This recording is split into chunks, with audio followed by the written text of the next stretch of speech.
Hello, hello. আসসালামু আলাইকুম everyone. কেমন আছেন সবাই? আশা করি খুবই ভালো আছেন। তো আজকে আমি আপনাদের সাথে শেয়ার করব একটা মজার ব্লগ। এটা মালয়েশিয়া আসার পর আমার আমার ১ম মজার ব্লগ।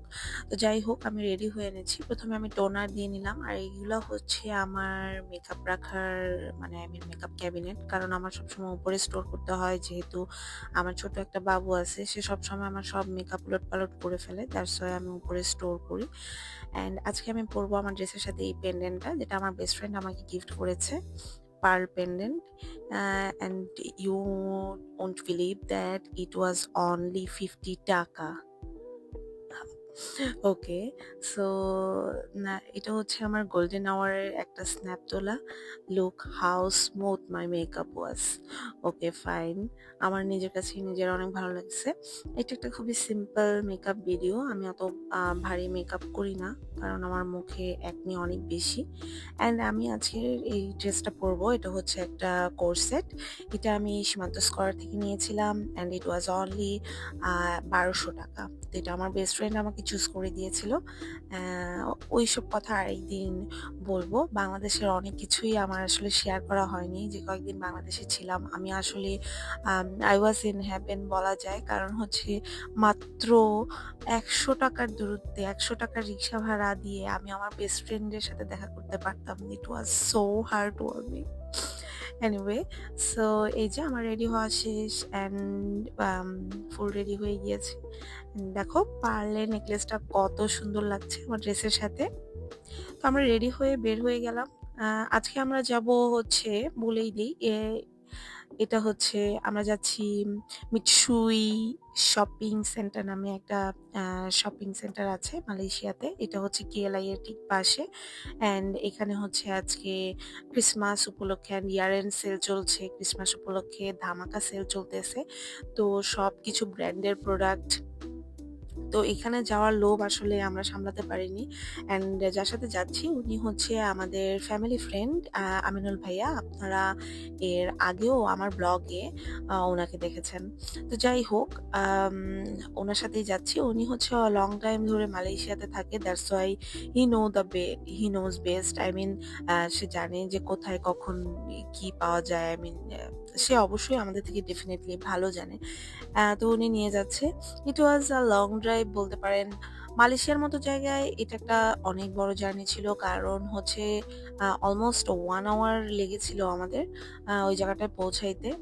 অ্যান্ড আমি সবসময় যেকোনো জায়গায় গেলে এই যে রোড সাইডের যে ক্লিপগুলা নিই এগুলো আমার খুবই ভালো লাগে। বিশেষ করে ওয়েদারটা আজকে চরম সুন্দর ছিল। কিছুক্ষণ পরে মালয়েশিয়ার একটা স্বভাব হচ্ছে এই দেখা যাবে রোদ, ঠিক তার ২ মিনিট পরেই দেখা যাবে যে চরম বৃষ্টি। বৃষ্টি মানে ভয়ঙ্কর বৃষ্টি। তো যাই হোক, আর এখানে 65% বনায়ন হওয়াতে অনেক, অনেক গাছ দেখা যায় যেটা আমার খুবই ভালো লাগে অ্যান্ড আমার হাসব্যান্ডেরও অনেক ভালো লাগে। আসলে আমার হাসব্যান্ড দুবাইয়ের থেকে মালয়েশিয়া বেশি প্রিফার করে এই কারণেই। কারণ এখানে অনেক বেশি গ্রিনারি আছে। হোয়াটএভার, আমরা চলতেছি তো চলতেছি, চলতেছি তো চলতেছি। এর মধ্যেই যে কথা বলতে, বলতে বৃষ্টি শুরু হয়ে গেছে। অনেক বৃষ্টি। আর এটা হচ্ছে মেহেরিমার আই মিন আসার পরে এটা হচ্ছে বলা যায় এটা মোটামুটি একটা লং ট্যুর। সে মালয়েশিয়াতে আসার পরে এত বড় ট্যুর দেয় নাই সে। তো সে ১ম দিকে খুবই শান্ত ছিল, এখন আবার খুব বিরক্ত করতেছে। যাই হোক। তো এই যে এখনই আবার বৃষ্টি শেষ, আবার চরম রোদ উঠছে। অ্যাজ ইউ ক্যান সি ছায়া পড়তেছে। তো আমরা চলে আসছি আমাদের ডেস্টিনেশনে মিতসুই শপিং কমপ্লেক্সে হোয়াটএভার। তো আজকে এত মানুষ ছিল, দিনটি ছিল Sunday and you know what? এত বেশি গাড়ি ছিল যে আমরা পার্কিং করার জায়গা পাচ্ছিলাম না। অ্যান্ড ৫ থেকে ১০ মিনিট আমরা শুধু পার্কিং করার জায়গা খুঁজছি অ্যান্ড ওয়েট করছি কে বের হবে। তো এই যে আজকে সব এই যে বিশেষ করে নাইকি সেল দিচ্ছে, তারপর হচ্ছে ফরএভার কিডস, তারপর হচ্ছে অ্যাডিডাস, সবগুলা ব্র্যান্ডের প্রোডাক্টে অনেক, অনেক, অনেক সেল। আপ টু 70% পর্যন্ত সেল ওরা বলে থাকে। তো এগুলো সিলেক্টিভ কিছু প্রোডাক্টে দেয়, সব প্রোডাক্টে না। তো এই যে শপিং চলতেছে, অনেক শপিং। মিন আমিনুল ভাই আর মুরাদ ইচ্ছা মতো তারা হচ্ছে দেখতেছে। অ্যান্ড তারা তো নিয়ত করে আসছে যে সারা বছর এটা কিনে ফেলবে। And as you can see যে একেকজন ৩ থেকে ৪ টা বাক্স করে নিচ্ছে। আই মিন আর যারা হচ্ছে ফরেইনার তারা তো আরো অনেক বেশি নিচ্ছে। কারণ এই সেলটা আসলে আই মিন সবার জন্য অনেক বেশি ইন্টারেস্টিং অ্যান্ড মজার।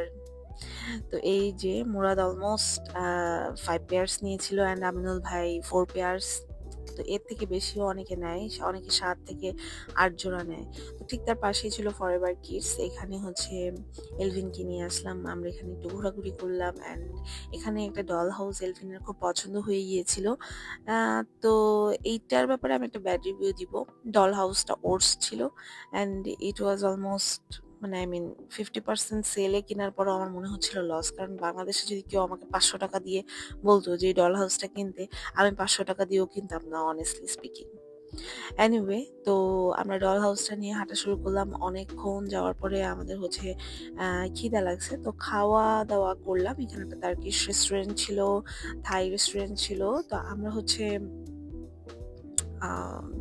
আই মিন থাই এর পাশে একটা রেস্টুরেন্ট ছিল। আই মিন কি বলে এটাকে? তো ওইখানে খাওয়া-দাওয়া করলাম। এখানে বাঙালি একটা রেস্টুরেন্ট ছিল। ওখান থেকেও আমি কিছু আইটেম নিয়েছি। সাদা ভাত নিয়েছিলাম। তো এখানে তারপরে আসলাম আমার সবচেয়ে ফেভারিট টমাসে। টমাস আমি আসলে সবসময় প্রেফার করি। নাইকি, এডিডাসের যতই সেল দেখ না কেন আমি কখনোই ওগুলা প্রেফার করি না। আমি সবসময় টমাস প্রেফার করি। কারণ হচ্ছে টমাস যেরকম আমার কাছে অ্যাফোর্ডেবল লাগে অ্যান্ড অলসো আম টমাসের জুতা অনেক বেশি কমফোর্টেবল। অ্যান্ড দেন আমরা গেলাম একটা চশমার স্টোরে যেখানে হচ্ছে প্রাডা, তারপর হচ্ছে আই মিন কি চশমা ছিল আই ডোন্ট নো। সো আমার হাজব্যান্ড আসলে গ্লাসের ব্যাপারে অনেক বেশি জানে, আমি আসলে খুবই কম জানি। তো এখানে হচ্ছে আমি বসে রেস্ট করতেছি কারণ আমি আর পারতেছি না। আর কার্লো রিনো থেকে আমি একটা ব্যাগ নিয়েছিলাম, ব্যাকপ্যাক নিয়েছিলাম অ্যাকচুয়ালি। তো ওখানেও হচ্ছে এটা আমার খুব পছন্দের একটা ব্যাকপ্যাক ছিল। আমি সেলের জন্য ওয়েট করতেছিলাম অ্যান্ড টাডা! আমি পেয়ে গিয়েছি। তো আমাদের সারাদিনের ট্যুর শেষে আমরা অনেক বেশি ক্লান্ত ছিলাম। ইট was about 10 o'clock at night. তো এখানে একটু ফ্লেক্স নেওয়া হচ্ছে। যাই হোক, তো দেন হচ্ছে আমরা ভাবতেছিলাম যে এখন তো ডিনার করার অলমোস্ট সময় হয়ে গিয়েছে। আর মালয়েশিয়াতে রাত ১০টার পরে অ্যাকচুয়ালি অনেক দোকানই বন্ধ হয়ে যায়। কিছু সিলেক্টিভ দোকান খোলা থাকে। যেমন হচ্ছে বুকিত বিন্তাং এর দিকে মানে কিছু পাওয়া যায় সিলেক্টিভ দোকান। তো আমরা ভাবতেছি একটা পাকিস্তানি রেস্টুরেন্টে গেলাম, পাক পাঞ্জাব। ইট ওয়াজ কোয়াইট ফেমাস রেস্টুরেন্ট। দেন ওখানে হচ্ছে আমরা কাবাব নিলাম, বিফ কাবাব, তারপর হচ্ছে মাটন কড়াই, দেন পরাটা, গোলাপ জামুন, পানিপুরি অ্যান্ড সোসো অনেক কিছুই খাইলাম। অ্যান্ড খাবারটা এত ইয়াম্মি ছিল আমার মনে হয় মানে আই মিন সারাদিন মানে অনেক সময় হাঁটার পরে যে খাবারটা খেয়েছি লেট নাইটে অনেক বেশি ইয়াম্মি ছিল আলহামদুলিল্লাহ। You can see how tender the meat was. Anyway তো খাওয়া দাওয়া শেষে হচ্ছে চা, গুড়ের চা পাওয়া যায় পাক পাঞ্জাব রেস্টুরেন্টে। তো ওইখান থেকে হচ্ছে চা দিয়ে ফিনিশিং দেওয়া হলো। দেন আমরা বাসায় ব্যাক করব, যে আমরা ওয়েট করতেছি চা কখন আসবে। তো পুরোটা সময় এলভিন ঘুমাইছিল কারণ সে অনেক বেশি টায়ার্ড ছিল। তারপর হচ্ছে এই যে আমরা এখন বাসার উদ্দেশ্যে রওনা দিব। আল্লাহ হাফেজ।